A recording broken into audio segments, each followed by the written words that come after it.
The metallic walls of the hegemony war chamber seemed to close in around General Vextera as he faced the council of military leaders. His 6 eyes, once blazing with the confidence of a conqueror who had razed 43 worlds, now held only the hollow stare of defeat. The scars across his armored hide told stories of countless battles. Oh, but none had left him as broken as the memory of Earth. The chamber itself was a monument to hegemony power. Crystalline displays showed their conquered territories spanning half the galaxy. Trophies from defeated civilizations lined the walls, the broken crown of the Zentari Empire, the melted weapons of the Corvan Resistance, the shattered peace treaties of 100 worlds that had begged for mercy. Yet today, all of that seemed meaningless. "Tell us again," demanded High Command Zoltan, his voice echoing through the chamber like thunder. The massive aliens from muscular arms crossed over his chest, each one capable of crushing a human skull. His red eyes burned with frustration. How did the humans break our greatest fleet? Round the curved table sat the most feared military minds in the galaxy. Commander Raxler, who had perfected the art of planetary bombardment. General Kethmara, whose ground forces had never known defeat. Admiral Vergen, master of space warfare tactics. All of them stared at Vexthera with a mixture of disbelief and growing dread. Vexthera's clawed hands trembled as he began his account. The same hands that had personally executed the leaders of dozens of worlds now shook like leaves in a storm. We approached their world Earth, expecting another routine conquest. Our intelligence suggested primitive technology, fractured governments, easy prey. His voice cracked like breaking glass. We were wrong, so terribly wrong. The holographic display activated, showing the Sol system as Vexera remembered it from 6 months ago. It looked peaceful, almost boring. A yellow star with several planets orbiting lazily around it, small ships moving between the worlds like insects, carrying cargo and passengers in what seemed like an innocent dance of commerce. Look at it. Vexthera gestured weakly at the display. Does it look dangerous? To you? Their biggest ships were barely the size of our escort vessels. Weapons were projectile-based, primitive chemical explosives. By all our calculations, the entire system should have fallen in less than 3 hours. High Command Zoltan leaned forward, his massive frame casting a shadow across the table. Yet here you sit, the sole survivor of our greatest battle fleet. 300 ships, General. 300 of our finest dreadnoughts, and you return with nothing but nightmares. Their leader, Admiral Taman, contacted us first, Vexthera continued, his voice growing distant as the memory consumed him. When our fleet entered their system, they didn't scramble fighters or raise shields. Instead, this human just called us like we were old friends dropping by for a visit. The hologram shifted to show a recording of the first contact. Admiral Taman appeared on screen, a human male with graying hair and kind eyes that crinkled at the corners. He wore a simple uniform, nothing fancy or intimidating. Looked like someone who might run a small business or teach children. Fear in his voice, Vexera whispered. None at all. I've heard the death screams of 1,000 species, but I'd never heard anything like Taman's voice. It was calm, curious, almost friendly. He looked at our massive fleet of destruction, and his first words were, "Welcome to our neighborhood." "I hope your journey wasn't too difficult," Commander Raxler snorted in disgust. Typical prey species behavior. They grovel and beg, hoping to delay the inevitable. No. Vexthera shook his head violently. That's what I thought too. But then, he asked something that made my blood freeze. He said, "Before we begin, whatever this is, I have to ask, do you have families waiting for you back home? Children? Loved ones?" The council shifted uncomfortably in their seats. In their thousands of conquests, no defeated species had ever asked about their personal lives. Enemies begged for mercy, offered tribute, or died fighting. They didn't ask about families. I was so shocked I actually answered him, Vexera admitted, shame coloring his voice. I told him about my offspring, my mate back on Kethmer Prime, and do you know what he said? He smiled, actually smiled, and said, "Good. That's what we're fighting for too. Our families." Admiral Vergana's tentacles writhed with agitation. Sentimental nonsense. What happened next? I demanded their surrender, as protocol requires. I told them they had 1 hour to prepare for occupation or face complete destruction. Vexthera's eyes glazed over with the memory. Taman nodded like he understood completely. Then he said something that should have warned me about what was coming. The general paused, his breathing becoming labored as if the very memory was choking him. Said, "General Vexthera, we appreciate the warning.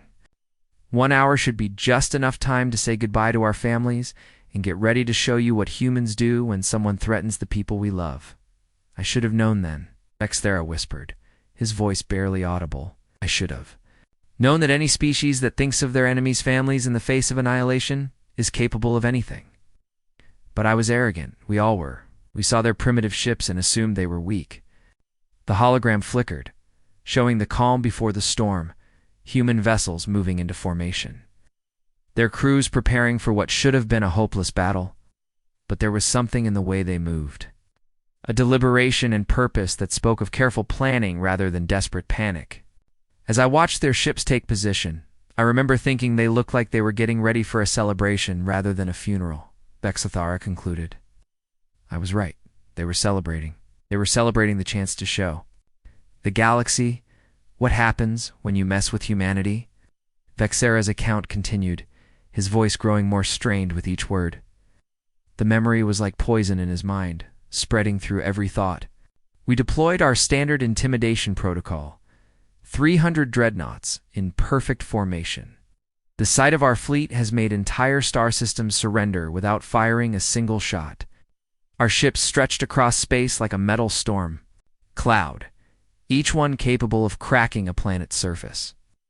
The hologram in the war chamber flickered to life, showing the magnificent sight of the hegemony fleet. Each dreadnought was a kilometer long, bristling with plasma cannons and missile pods. Their hulls gleamed like polished obsidian, and energy shields shimmered around them like deadly auroras. It was a sight that had brought emperors to their knees and made warrior races weep in despair. The humans responded by launching their entire fleet, Vexthera continued, his claws scraping against the metal table.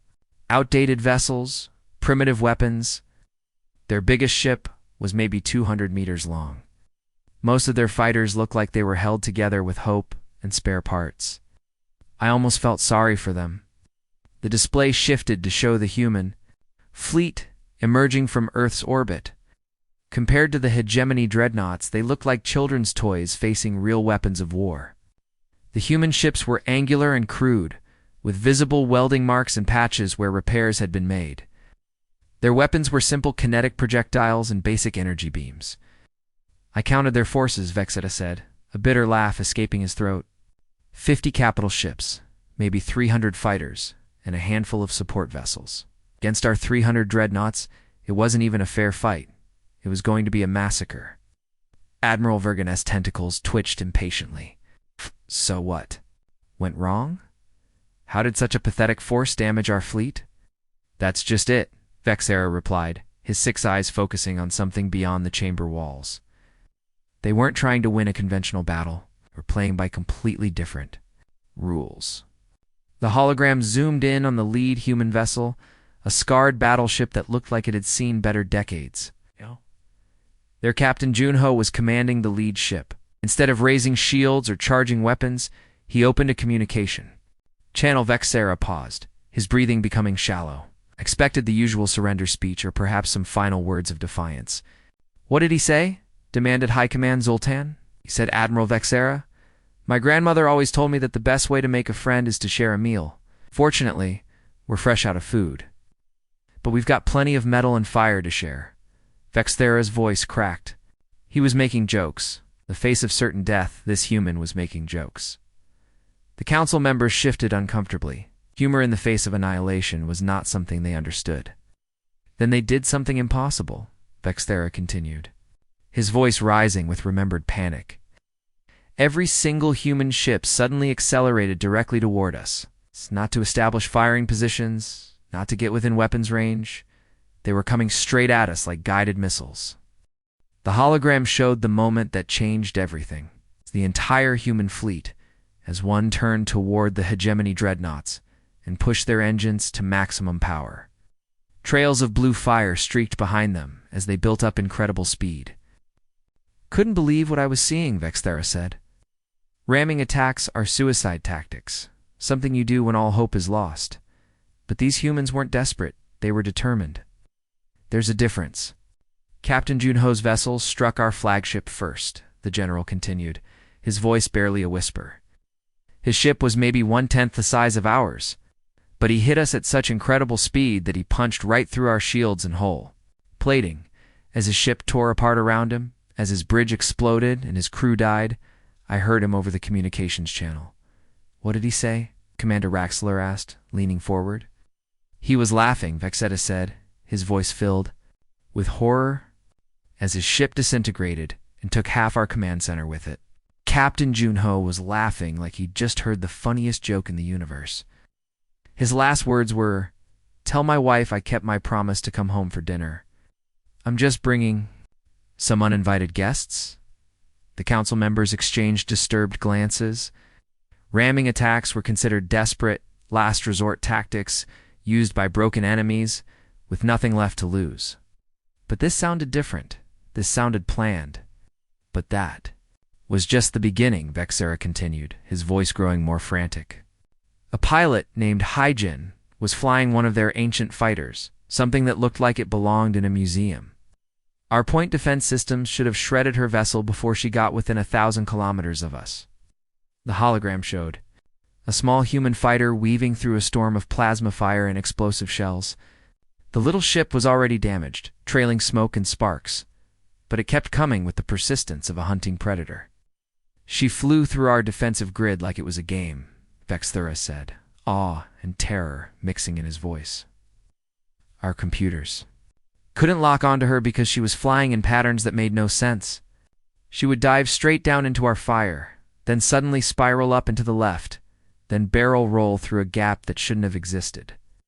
"Impossible," Admiral Vergen declared. "Our targeting systems are perfect." "That's what I thought." "Too," Vexthera replied. "But this human pilot, Hyjin, she wasn't flying like a machine following tactical protocols. She was flying like someone who had spent her whole life dancing with death and found it amusing." The hologram showed the climactic moment. The human fighter, now completely on fire from multiple hits, somehow managed to slip through the final defensive layer and slam into the Hegemony flagship's primary sensor array. Ah! "She was literally on fire," Vexera said, his voice filled with disbelief. "Her cockpit was burning, her engines were exploding, and she was still flying, still fighting. As her ship impacted our sensor array, and both vessels exploded in a ball of superheated plasma, I heard her final transmission." "What did she say?" "High Command?" Zoltan asked quietly. "Mind to tell my daughter I kept my promise," Vexera whispered. Oh, those were her last words. "Tell my daughter I kept my promise." She died with a smile in her voice. The general looked around the council chamber, his 6 eyes reflecting the horror of that moment. "Don't you understand? They weren't fighting to win a space battle according to our rules. They weren't even fighting to survive. They were fighting to hurt us as much as possible before they died. Every single human ship was a guided missile with a living, thinking, laughing warhead. In the first 5 minutes of combat, we lost 30 dreadnoughts," Vexera concluded. "Not to superior firepower or better tactics, but to humans who had decided that taking us down with them was more important than living. They turned their entire fleet into weapons and themselves into ammunition." The chamber fell silent as the terrible truth settled over the most powerful military leaders in the galaxy. They had encountered something completely outside their understanding, an enemy that fought not just with weapons, but with a kind of joyful madness that made death itself into a weapon. "After the space battle, we had to deploy ground forces," Vexera continued, his 6 eyes now focused on some distant horror that seemed to be playing out right in front of him. His massive frame shuddered as if he was still there, still living through the nightmare. Earth's organized military was broken, scattered to the winds. Their fleets were gone, their command centers destroyed. By every military doctrine we knew, the planet should have surrendered, expected easy occupation. The hologram in the war chamber flickered to life, displaying a peaceful Earth city bathed in morning sunlight. Clean streets lined with small shops, children playing in parks, elderly humans sitting on benches, feeding birds. It looked like Paradise.com, defenseless, waiting to be claimed. "Look at it," Vexera gestured weakly at the serene scene. "Does that look like a military threat to you?" Our atmospheric scanners showed no weapons factories, no military bases, no signs of organized resistance. Just civilians going about their daily lives. Commander Raxler snorted. "Easy prey, the way it should be." "That's what we thought," Vexera said, his voice dropping to barely above a whisper. "We landed 50,000 troops across their major population centers. Elite shock troopers, veterans of dozens of campaigns, warriors who had crushed the finest armies in the galaxy." The hologram shifted to show massive hegemony dropships descending through Earth's blue skies like metal thunderclouds. 8. Carried 500 soldiers armed with plasma rifles and energy shields. They looked invincible as they touched down in city squares and parks. The first sign something was wrong came in Seoul. Vexera continued, his claws unconsciously scraping against the metal table, leaving deep grooves. Our troops were conducting a routine patrol when they encountered an old human named Kyun-soo, running a small food stand on a street corner. The hologram zoomed in on the scene, an elderly human man with kind eyes and wrinkled hands, stirring a large pot of something that smelled wonderful. Steam rose from the cooking food, and the old man smiled warmly at the approaching alien soldiers. "Kung-soo looked exactly like what he was supposed to be," Vexera said. "A harmless old man trying to make a living selling food to anyone who would buy it." When our troops approached, he didn't run or cower. Instead, he smiled and bowed politely. The general's voice took on a mimicking tone. He said, "Welcome to our neighborhood, honored visitors. You must be hungry after your long journey. Please, let me prepare you some soup. It's a family recipe passed down for generations." Our soldiers were suspicious at first, Vexera admitted. But the old man seemed so genuine, so harmless. He served them steaming bowls of soup, refusing to accept payment. He even asked about their families, their home worlds. He seemed genuinely interested in making them comfortable. The hologram showed the alien soldiers removing their helmets and eating the soup while the old man watched with grandfatherly pride. It looked like a scene of peaceful first contact, the kind of moment that might have led to friendship between species. 20 minutes later, half the squad was dead from poison, Vexera said flatly. The other half were writhing on the ground, their internal organs shutting down one by one. Kyung-soo just stood there, still smiling, still bowing politely. As our warriors died at his feet, council members shifted uncomfortably. Poisoning enemies was a tactic they understood, but using hospitality as a weapon was something alien to their way of thinking. Before the surviving soldiers could arrest him, Kung-soo pulled out a small device. Vexera continued. He said, "Please give my regards to your families when you see them." Then he activated a bomb he'd hidden in his chest. The explosion took out the rest of the squad and half the city block. The hologram showed the aftermath, a smoking crater. Where the peaceful food stand had been, debris scattered across the street, and the old man's final gift to the invaders. "But that was just the beginning," Vexera said, his voice growing more strained with each word. "In Busan, we sent an entire platoon to secure a school. Education centers are always easy targets. No weapons, no military value, just civilians trying to learn." The display shifted to show a typical Earth school, colorful classrooms filled with tiny desks, walls covered with children's artwork, and a cheerful teacher named Mi-young organizing supplies. Mi-young looked exactly like what she was supposed to be, Vexera said.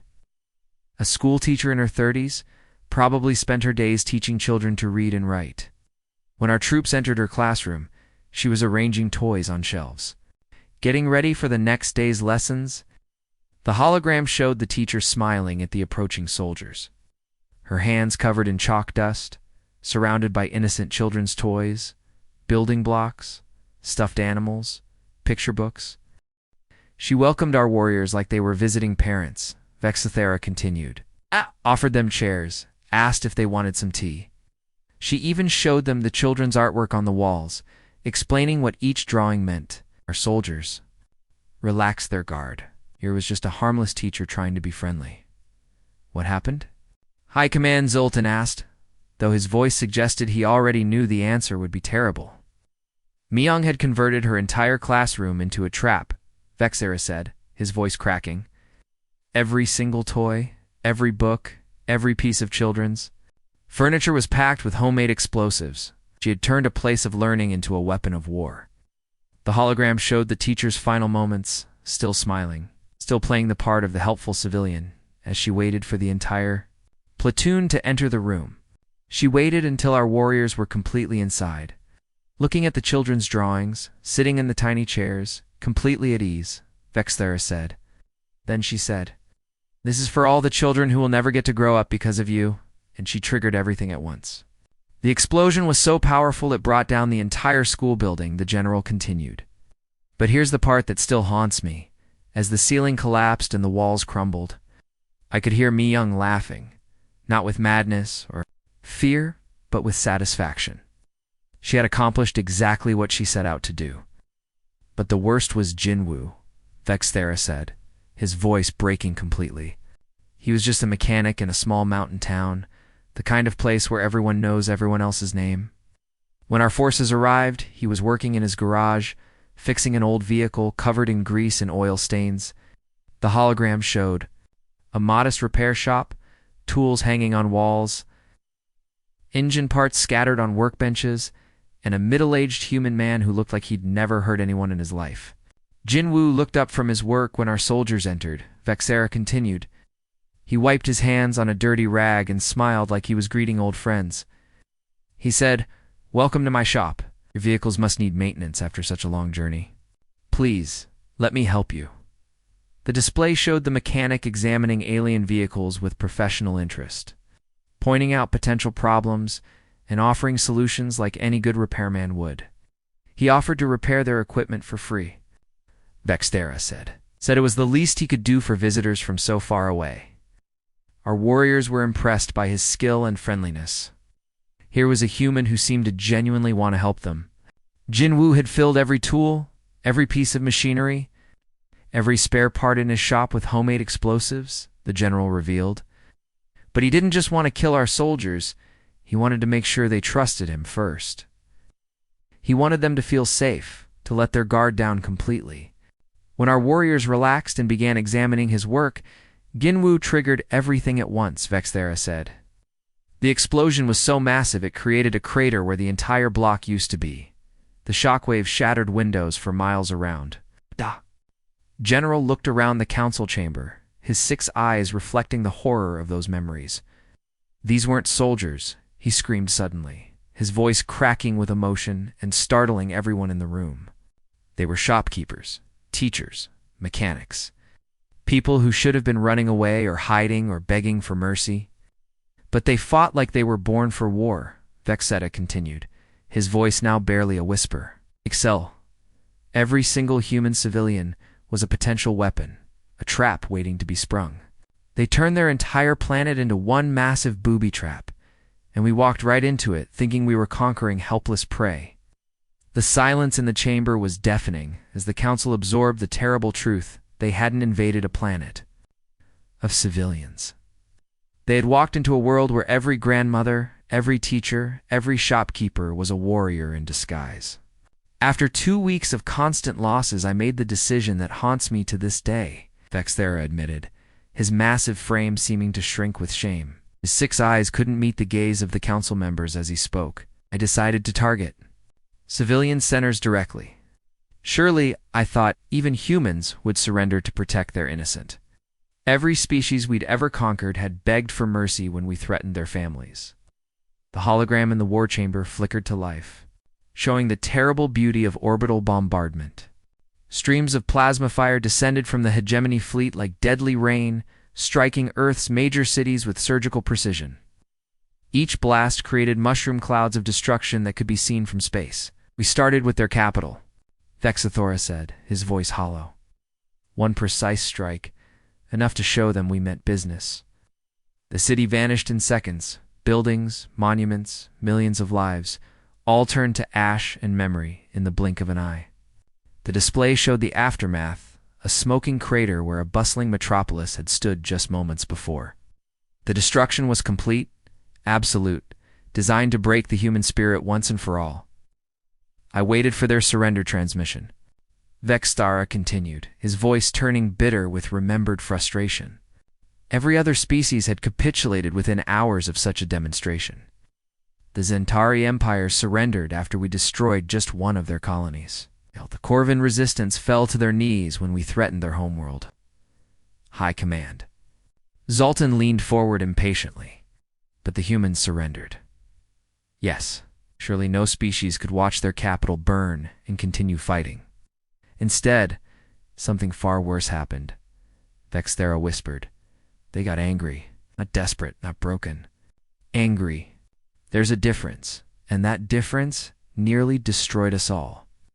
The hologram shifted to show communication records from the hours following the bombardment. Instead of surrender, pleas, or peace negotiations, the channels were filled with something the hegemony had never heard before: cold, calculating fury.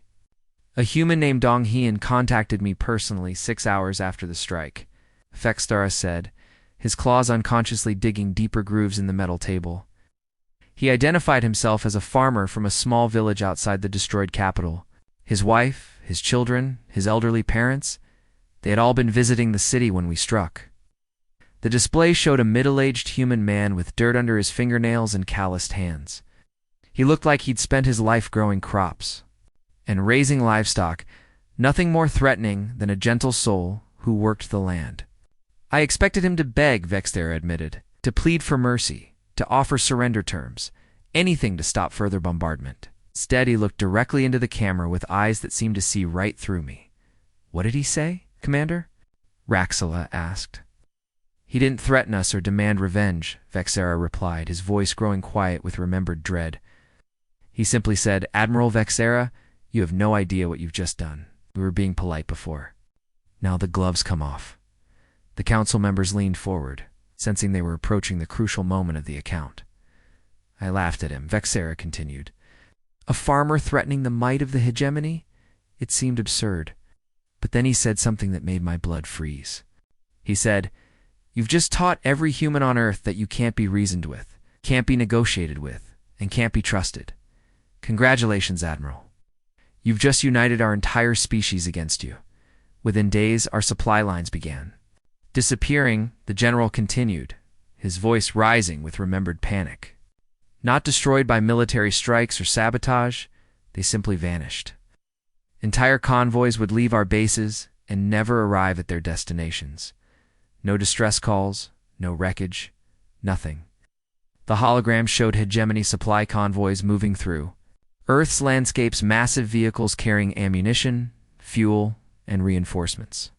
Then it showed empty roads, where those same convoys should have been. A woman named Yunjae was behind it, Vexthera said. She had been an office worker before the war, someone who managed spreadsheets and attended boring meetings. But after we destroyed her city, she somehow organized the surviving humans into a network of saboteurs unlike anything we'd ever seen. The display showed grainy security footage of a small human woman directing operations from what looked like an abandoned subway tunnel. Around her, dozens of other humans worked with mechanical precision, maintaining weapons, planning operations, coordinating attacks. They appeared from nowhere, Vexthera said, his voice filled with awe and terror. Sewers, abandoned buildings, underground tunnels our scanners couldn't detect. They moved through their own planet like ghosts, striking when we least expected it and vanishing before we could respond. Yonji had turned the entire human population into a single organism dedicated to our destruction, the general continued. Farmers became intelligence gatherers. Shop owners became weapons suppliers. Children became message runners. Every human was part of the resistance, and we never knew which smiling face was planning our death. But it was Haiyan Wu who broke us, Vexthera said, his voice becoming barely audible. He was just a university student studying engineering. Before the war began, young Curious probably spent his time going to classes and worrying about exams. The hologram showed a young human male examining captured hegemony technology with the intense focus of someone solving a fascinating puzzle. His hands moved with surprising skill as he dismantled alien devices and studied their construction. Had learned to fly by studying our own captured ships, Vexeta revealed. Not just fly them, he understood them better than our own pilots did. He could make our fighters perform maneuvers that we thought were impossible. Impossible, Admiral Verjan declared. Our technology is centuries ahead of theirs. That's what made it so terrifying, Vexera replied. Tianwu didn't just copy our technology, he improved it. He and his team began hitting our command centers using our own weapons against us, but with modifications that made them more effective than anything we'd designed. The display showed human fighters that looked like hegemony vessels but moved with an organic fluidity that seemed almost alive. They danced through defensive grids that should have destroyed them, striking with surgical precision before vanishing into Earth's atmosphere. They didn't just fight us, Vexthera said, his voice cracking with exhaustion. I know they learned from us, adapted to us, became better than us at our own warfare. Every time we developed a new tactic, they found a counter within hours. Every weapon we deployed, they reverse-engineered and turned against us. It was like fighting our own reflection, the general continued. But a reflection that was smarter, faster, and more creative than the original. Knew about war and made it better. The final straw came when a group led by a teacher named Sa Young infiltrated our main command base. Vexthera said, his voice dropping to barely above a whisper. Our most secure facility, protected by energy. Shields and automated defenses that had never been breached. The hologram showed the hegemony's primary command center, a massive structure that looked like a metallic mountain. Bristling with weapons and surrounded by layers of deadly technology. So Young had been a high school teacher before the war. Vexthera continued. She taught mathematics to teenagers who probably complained about homework and worried about weekend plans. But when she stood in my command center surrounded by our most advanced technology, she looked like she belonged there. They didn't try to destroy the base, the general revealed. They took it over, turned our own weapons against our fleet. Orbiting above, when I realized what had happened, when I saw human hands operating hegemony technology with perfect precision, I knew the war was over. Saul Young looked at me across the command center and smiled. Vexera concluded, not with triumph or revenge, but with the patient satisfaction of a teacher who had just helped a slow student finally understand a difficult lesson. She said, "Class dismissed, Admiral. Time to go home." The silence in the war chamber was absolute. As the terrible truth settled over the most powerful military minds in the galaxy, they had been outfought, outhawed, and ultimately dismissed by a species they had considered primitive prey. General Vexithara stood slowly from his chair, his massive frame seeming diminished by the weight of his memories. The scars across. His armored hide told the story of a warrior who had conquered 43 worlds. But the defeat etched in his 6 eyes spoke of something far more profound than physical wounds. The retreat from Earth wasn't strategic, he began, his voice carrying the hollow tone of a broken commander. It wasn't a tactical withdrawal or a regrouping maneuver. It was panic, pure, unfiltered panic. The hologram in the war chamber flickered to show the final hours of the Earth campaign. Hegemony ships, once arranged in perfect battle formations, now scattered across space like leaves in a hurricane. Massive dreadnoughts that had never known defeat limped away from Earth's gravity well, their hulls scarred and their crews traumatized. Most elite warriors, conquerors of dozens of worlds, fled in terror from a species that refused to understand the concept of defeat. His claws scraping against the metal table. I watched soldiers who had faced down the battle-scarred. Veterans of the Korvan resistance break down and weep at the mention of returning to Earth. Commander Raxler shifted uncomfortably in his seat. Surely some semblance of military discipline remained. Military discipline? Vexthera laughed bitterly. By the end, our troops were afraid to enter any human building, scared to accept food or water from any human source, terrified to turn their backs on any human civilian. They had learned that on Earth, there was no such thing as a non-combatant. The hologram showed the chaotic evacuation hegemony dropships loading panicked soldiers, while human resistance fighters harassed them from every conceivable hiding spot. Even in retreat, the humans never stopped fighting, never gave the invaders a moment's peace. But here's what truly haunts me, Vexedra continued, his voice now carrying a warning tone that made every council member lean forward. As our ships fled the system, as we abandoned our dead and our dignity, we received one final transmission. It's not from their military command, not from their government leaders, not from some grand admiral or supreme commander. The general paused, letting the anticipation build. It was from an ordinary human named Wu Jin, speaking for all of humanity. The hologram shifted to display the final message. A simple audio recording played over the image of a scarred but unbroken Earth. The planet's surface showed the marks of war. Smoking craters where cities had been, but also signs of stubborn life continuing despite everything. Wu Jin identified himself as a shopkeeper from a small coastal town, Vexthera, said. He sold fishing supplies to local boats, the kind of person who probably worried more about the weather than galactic politics. But when he spoke, it was with the voice of an entire species. The council waited in tense silence as Vexthera prepared to share humanity's final words. He said, "Greetings, Admiral Vexthera and the Hegemony Fleet. This is Wu Jin speaking on behalf of the people of Earth. We want to thank you for the educational experience. You've taught us so much about yourselves, your technology, and your methods." High Command Zoltan's forearms tensed. He was thanking you. "Oh, it gets worse," Vexthera replied. Wu Jin continued. "We know who you are now. We know where you come from. We've learned about your other worlds, your trade routes, your military bases. Your soldiers were very informative before they died. The chamber temperature seemed to drop as the implications sank in. Ow. Then came the part that still wakes me up." Screaming, Vexthera whispered. Wu Jin said, "We'll be coming to visit soon. And when we do, we'll bring the same hospitality you showed us. Every kindness will be returned in full measure."